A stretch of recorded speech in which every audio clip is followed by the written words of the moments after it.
seule ta grâce. Nous voulons instaurer un état de droit. Et dans un état de droit, il y a une justice indépendante. Ce n'est pas à l'individu Félix Tshisekedi de commencer à faire justice.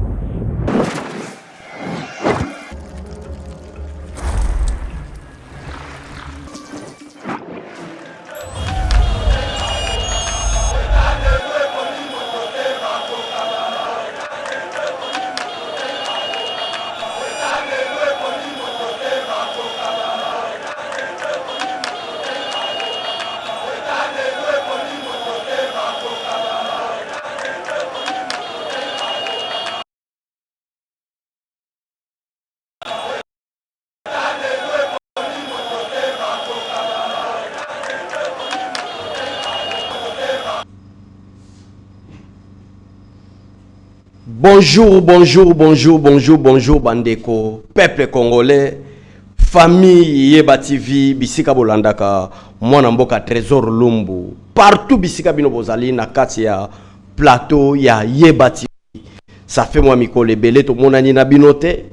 Vraiment, nous sommes là en bonne et due forme pour nous tali sa bandeko na biso. Situation politique et la situation sécuritaire. Nakati ya République démocratique du Congo, qu'est-ce qui se passe? Bandeko ebele, merci na biso ba congolais oyo tozali ko telema pour la situation ya mboka na biso ya ba aventurier, ya ba américain, ya OTAN, ya ba nini. Nyonso ba marche ya ko salema. Félicitations na bandeko na biso ya Paris, ba marche pendenge bo telemi. C'est ça le Congo. C'est ça le Congo. Mutuna portion ya responsabilité na ye. To banda kolela kaka teke fati non. Na portion ya responsabilité.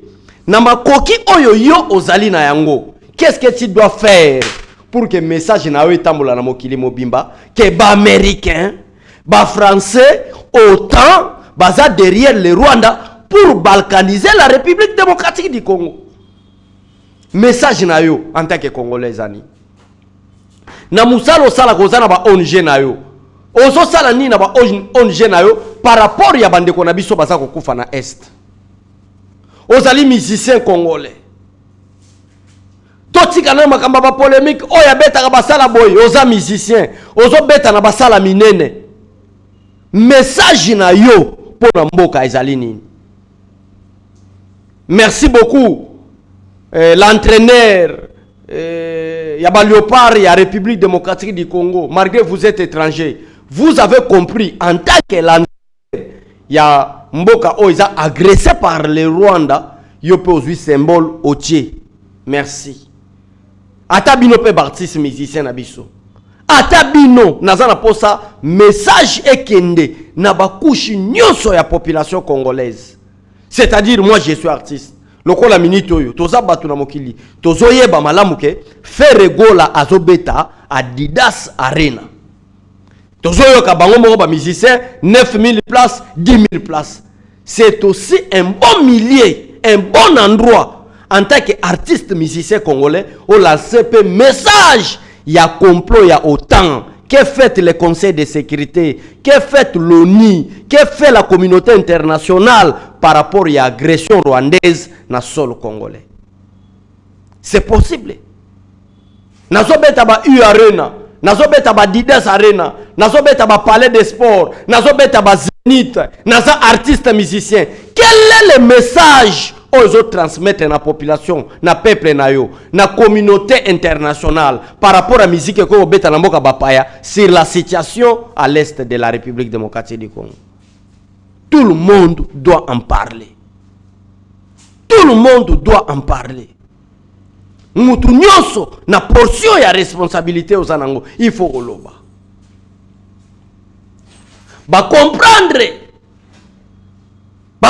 que le message fatia memi bango likolo yango na place na yaka oyebisa bandeko na boza la calme salango na motema mate politique c'est la tête bien faite des nerfs solides. C'est ça la politique.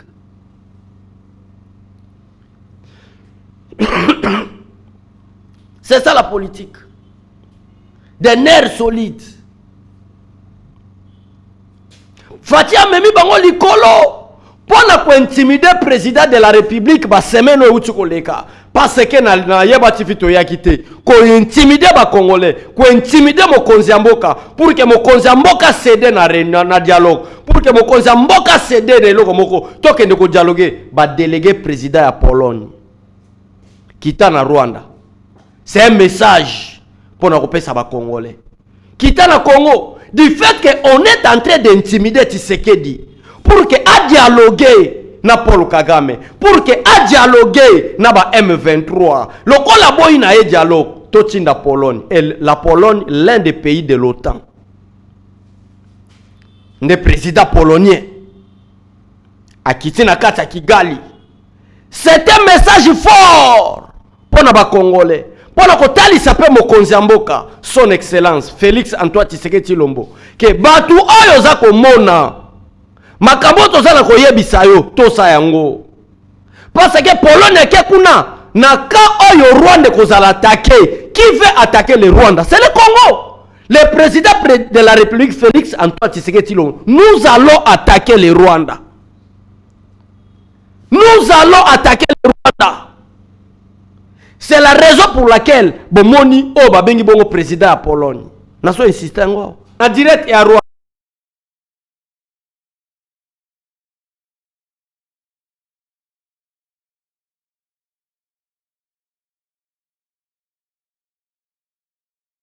Atalisa mokonzi mboka. Le message de la Pologne était clair. Parce que Tshisekedi ne veut pas le dialogue. Parce que Tshisekedi ne veut pas céder le Kivu. Toksinda Pologne. Pologne kita. Pesa message na ba Congolais. Yebisa ba Congolais boye. Nous sommes, nous la Pologne, en tant que membre de l'OTAN, nous sommes prêts à soutenir le Rwanda au cas où il y a l'attaque militaire. Qui veut attaquer le Rwanda? C'est nous les Congolais. Pourquoi nous voulons attaquer le Rwanda? Parce que le Rwanda est en train de violer le territoire national. Le Rwanda est en train de tuer. Le Rwanda est en train de violer nos mamans. Le Rwanda est en train de massacrer nos papas. Le Rwanda est en train de piller nos richesses. Trop c'est trop. Nous allons attaquer. Président Fatih Lelo Bimisi Mokili Mobimba qui sont contre la République démocratique du Congo. Sagesse et intelligence. Voilà la raison pour laquelle tu s'appelles le président de la République. Sagesse, sage qu'il est. Intelligent qu'il est. Tout le monde en parle que les États-Unis d'Amérique, la France, l'OTAN, ce sont eux qui sont en train de soutenir le Rwanda. Lelo Mokili Mobimba Bayebi. Bande Kolanga ba Congolais. Est-ce que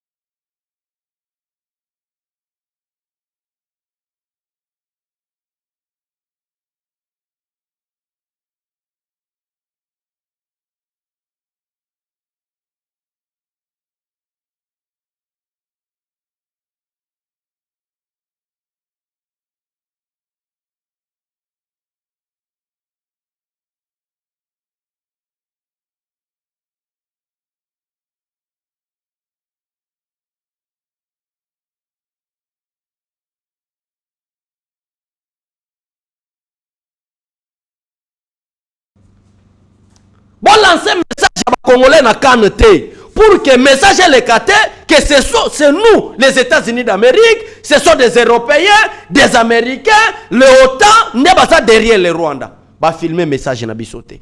Ba filmer ba supporter te. Ba supporter ba so ba filmer te. Ce pays-ci sera délivré. Mboka oyo zo sala délivrer quand le président Félix Antoine Tshisekedi Tshilombo. S'il s'agit de modifier la constitution, nous allons modifier la constitution. Parce que c'est notre pays. C'est nous les peuples. Autres décider. S'il s'agit de faire même des réformes constitutionnelles pour que le président Félix Tshisekedi reste là, on va le faire. S'il s'agit de mourir, Toko Koufa. Parce que tu as la sagesse, président Félix Tshisekedi Asali. Nous sommes un président et sage peuple congolais. Moutou moka diaboliser binote. Mutumoka Kosabinote. Nous avons un président très intelligent. Nous avons un président très sage. Nous avons un président qui connaît quelque chose. Aye bibe ke guerre oyo. Nazara ko bunda no temps. Raison pour laquelle bande kona ba Congolais. Bo moni na kati ya nini? Na kati ya bitumba. Oto sali na sake. Na projet autant ezalaki nango pona kozwa Goma. Na projet autant ezalaki nango na koboto la sake. Na projet autant ezalaki nango na koboto la Kibumba. Na kati kuna teko kuta des mercenaires français. Des mercenaires américains. Oto bomi bango. Oto massacre bango. Parce que bazo ko violer territoire congolais. Le Rwanda n'est qu'un commissionnaire. Yangola soki mo konzamboka sokende lezo.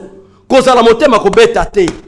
Pour président wana congolais motema moto. Kozala agité te. Tout ce qui se passe, la présence de Pologne. D'ici là, vous allez voir le premier ministre français qui est en France. C'est un message parce que c'est le président de la République. Du fait que vous avez dialogué na biso. Du fait que vous avez solo na biso. Biso ango wana eza banani, eza ba Rwandais, eza Paul Kagame, eza li ba M23. Pour biso ba américain, biso ba français, biso autant tolia kasima bitumba wana. Lokola tozo imposer au dialogue. Solo na bango. Tikela biso Kivu. Félix yozo yokate, mais biso to lo baboye, toko soutenir nani, toko soutenir Kagame. Nde ya wana bomoni Pologne kiti. Kalate bomona même français ko kita wana. Bomona même ba français ba ko kita wana. C'est un message lancé. Bazala ko lancer un message fort. Merci beaucoup à toi Steve Condé, le grand ingénieur. Merci à toi. Bienvenue. Et ça trop. Nous sommes en train de révéler bango. Il y a voilà cher artiste musicien, cher comédien, il y a théâtre. Partout nous sommes en portion au sala. Les gens ont été toyebi makama musique te. Mais na ba réseaux sociaux total que moko ya ba musicien makasi ba zokende ko beta na Adidas Arena. Quel est le message que vous allez transmettre à la communauté internationale? Quel est le message que vous pouvez aider na sima musique binboyo au sala? Des bâches. Écrivez, nous sommes assassinés, mais le monde est trop silencieux envers nous. Boko sala yango. Bo yembi atanzembo moko pona paix à est. Bo lancer ata message na ba logo na bino pona site. Les obato bandima kita. Bo mo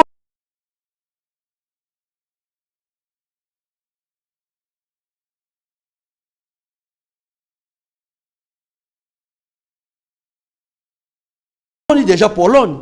Bon mon appel parce que Pologne aza lokola mona mukala ya OTAN. Karate bon mon premier ministre ya OTAN ko kita. Karate bon mon a déjà bandaki ba délégation américaine. Nyo sona basa na posa Kivu mais ba ko kabisote. Bango tango batindi Pologne. Nous sommes en fati azalaki na ba pour parler na Russie. Les accords que la République démocratique du Congo ba signé na Russie ezalaki ba accord ya achat ba armes.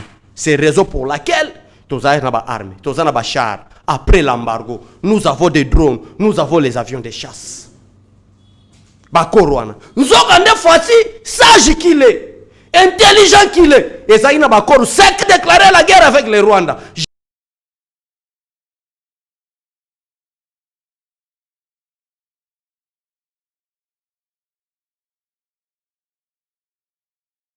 Je savais que derrière les Rwandais, il y aura l'OTAN. Derrière moi, qui sera? Quels sont les pays? Oh, bah, vous allez Simananga. On a tout dévoilé. Naïba TV a un accord secret. Partagez l'émission Moutolanda en direct. Likez. Yabisa de quoi ça la attention. Yako soit vraie histoire. Yako soit vraie information. Ndenge Fati a révélé ces complots de la communauté internationale. Bandeko. Toko ça la biso trop bla bla bla bla. Toko ça la biso trop loba trop. Yangona boso mona silence. Ya mokonzi ya mboka.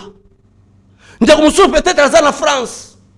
Azana Angleterre, azana Londres, azana Kolwezi, azana Kivu, azana Goma, azako se plaindre. Président de la République, balancer bombe. Président de la République, Goma Boye. Président de la République, Sake. Ba Bechole, ba communicateur ya IDPS, ba yebisaka biso soma manduki. Ba yebisaka biso somba ka ba drone. Mais ndenge nini bazo lancer ba bombe, président bo lancer pe contre Kigali.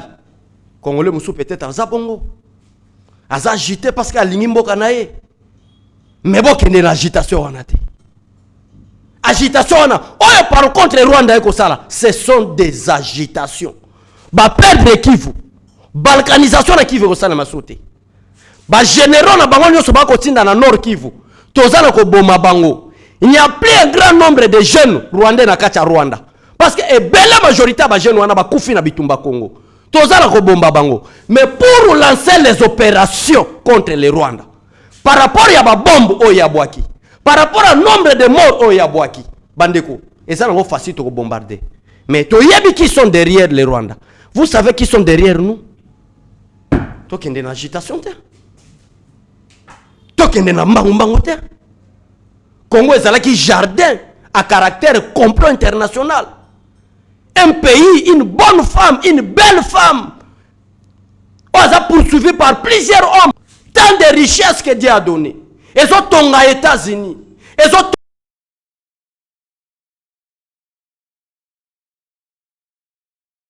tombé en Pologne. Ils ont tombé en France. Ils ont tombé en Grande-Bretagne. Ils ont tombé en Allemagne. Ils ont tombé en Union Européenne. Ils ont tombé en OTAN. Par contre, mais nazo assuré maman mokazo landanga que Félix Tshisekedi a bango kao. Balkanisation est sauté. Peto boto la Rwanda wana. Na kati ya complot na bango, c'est la balkanisation. Vous croyez que er bazo tinda batwana bazo imposer président de la République. Tokende dialogue na Rwanda. Président de la République azo boya ko sala dialogue wana na Rwanda. Vous croyez que na kati ya dialogue wana baza na posa ni basi sabitumba? Non. Na kati ya dialogue wana bana posa ko créer ba phrase. Babanda ko combattre un nouveau président de la République na non respect ya bakor oya Salina Paul Kagame. Ça c'est leur plan. Na yebi complot na bango wana te. Je m'excuse bande kona. Bokanisi président so boya dialogue na Kagame pamba. Basangi si ba l'homme le plus intelligent ya mokili mobimba. Ba ya dialogue bazo imposer président de la République.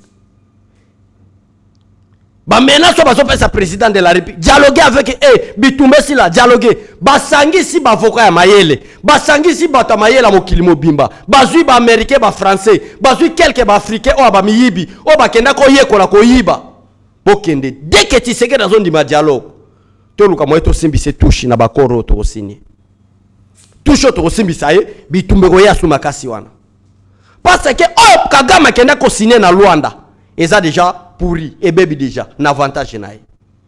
Oh Kagame sinaki na Rwanda eza dialogue te ezali accord te. Oh Lorenzo azalaki médiateur ezali accord te eza accord na kati accord wana et le biete biso bobimisa ba militaire na bino yambo te to solo là. Nous attendons Rwanda, chers Américains, chers Français, bon imposer pour le Kagame bimisa ba militaire to solo. Tant qu'il y a des militaires rwandais na sol congolais. Président Félix Antoine Tshisekedi Tshilombo akoti kondimata jo muso dialogue. Nde yango na bazala posa bani na Luanda. Babimisa asika, sima bakore asika wana basimbisa mokonzi ya mboka touche ya solo bitumbe ya makasi que voilà ce que Tshisekedi avait signé. Voilà ce que Tshisekedi avait fait. Complot na bango comme inde bongo. Complot na bango ezali nde bongo. Botala Tshisekedi makambo sali. Nde fatia boy dialogue. Na dialogue wana, raison pour laquelle bomoni batindeli biso président à Pologne pour ba intimider président de la République. Baloba ke soki Pologne yeza membre OTAN, c'est-à-dire biso ba américain de totindi ndima dialogue. Fatia pe alubinga na ndima dialogue te. Fatia pe aboy dialogue. Nzokande place tozo kende ko shite na biso ngwana. Nzokande après achat ya ba armes.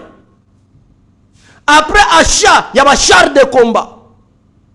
Après que Boma Rwandais na Goma, Sake, Kibumba, Mushaki, Chacha, to bomi bangonde ko Boma. Après que Boma bango, na ba généraux na bango, na ba colonel na bango, to bomi ba Rwandais sérieusement. Après que Boma bango, nzokande, il y a les accords secrets. Ambassadeur à Russie a révélé un mouké kaka. bakor wana ezali nini nde yango wana ozomona epesi lan président ataki mbala moko Rwanda te bakor wana eza nini lokola président de la République son excellence Félix Antoine Tshisekedi Tshilombo ayebi malamu que autant bazali derrière Paul Kagame ba américain ba français bato wana nyonso baza Paul Kagame balaki biso kutu autant à travers mutu na bango Pologne balaki biso pe lisusu balobi ete au cas où Congo a lancé ba missile na ye bandi okwaya na Kigali toko fournir Rwanda ba arme toko côté la Rwanda wana batindela biso message bakor wana ezali dès que nous allons lancer les opérations et que Pologne à travers Batunaye bakia ko soutenir Kagame biso bana ba soutenir c'est la Russie, la Chine, la Corée du Nord, les Turquie, oyoba pour parler Zali. Attendez, vous allez comprendre qui est président Félix Antoine Tshisekedi. Vous allez comprendre. Awa ba Russe, ba Américain, ba salinine, ba soutenir Ukraine. Ba Américain ba soutenir Ukraine, bande konanga ba Congolais. Où en sommes-nous avec la guerre entre la Russie et l'Ukraine?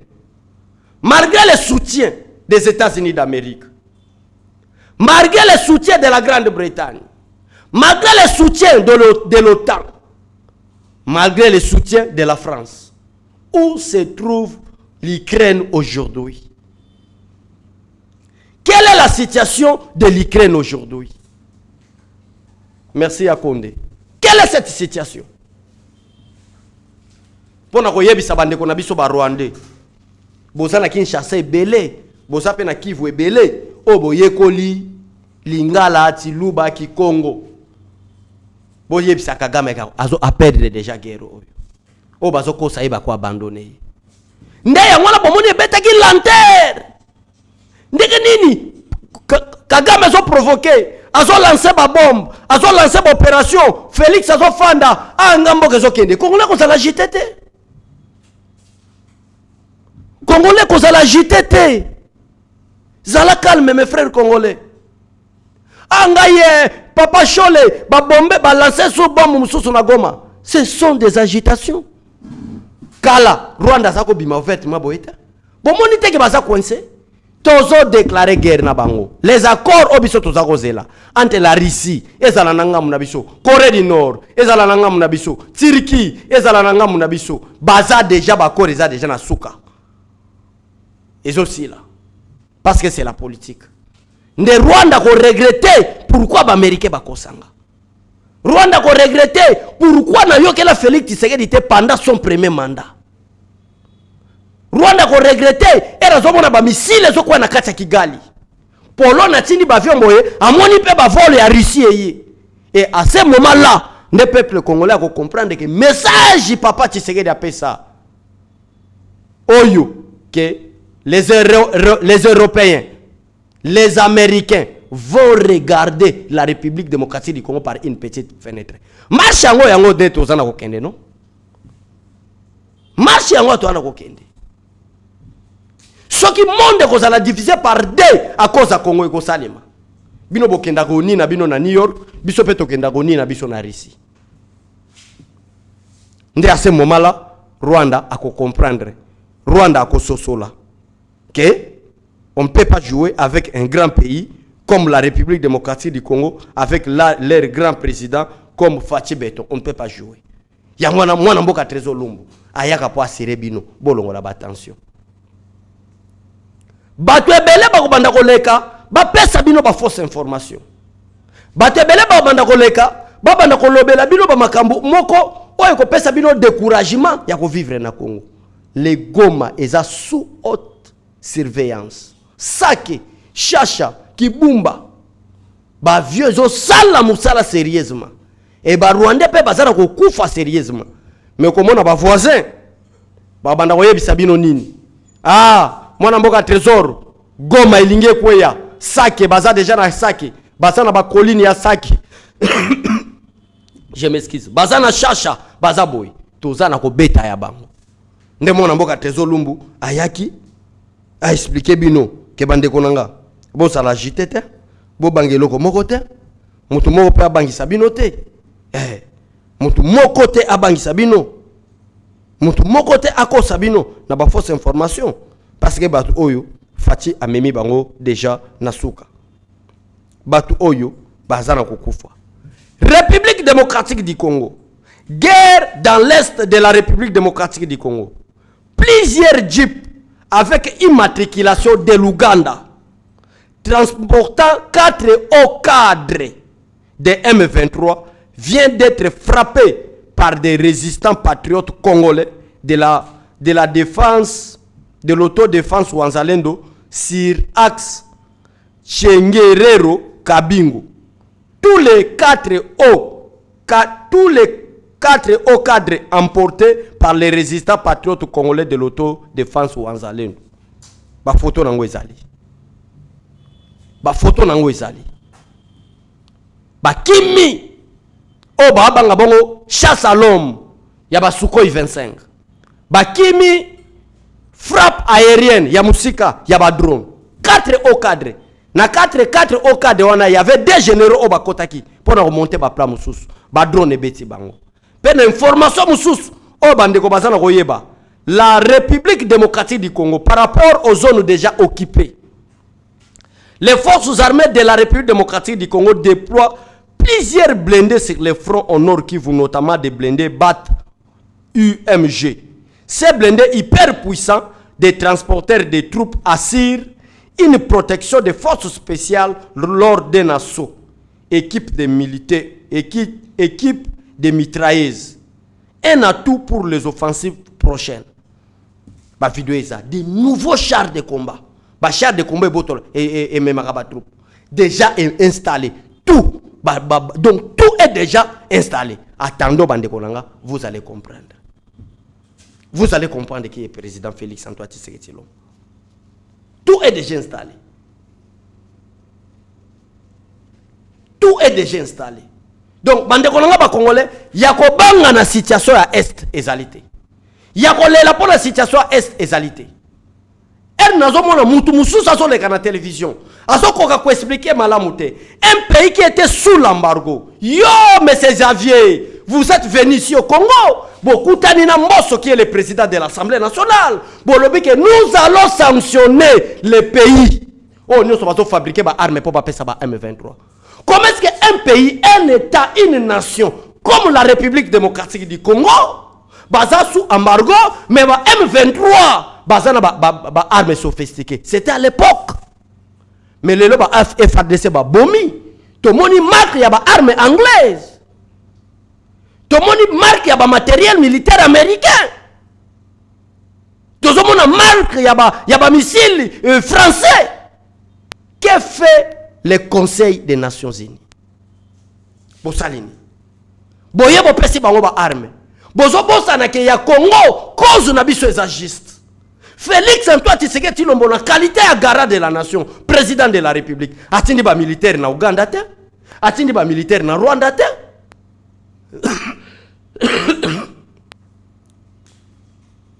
Fati atindi ba militaire kuna te? Fati azala ko défendre le territoire nae.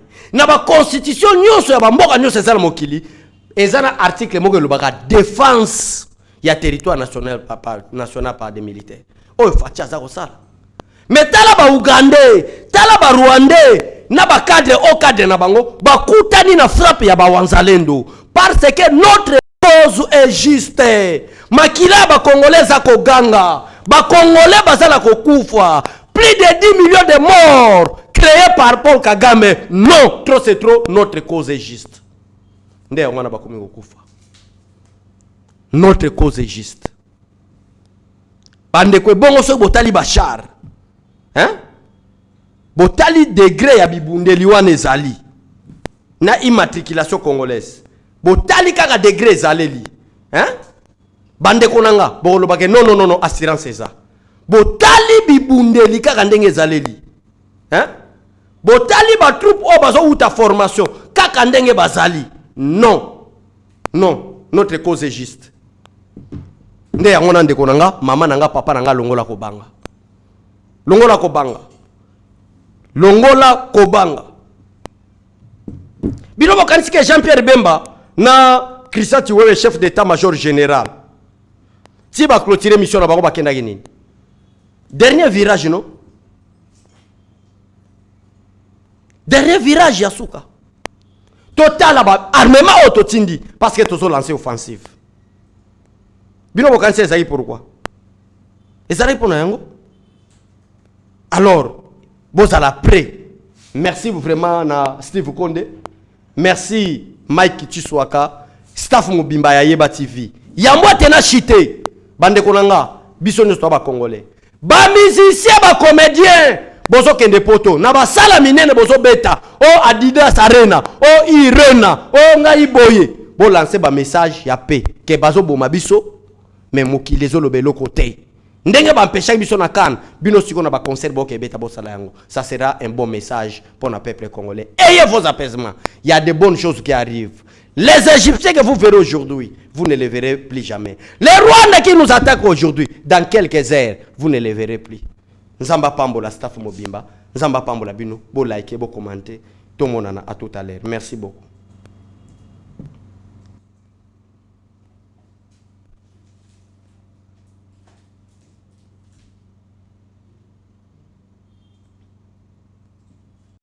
Seigneur, que ta grâce, seule ta grâce.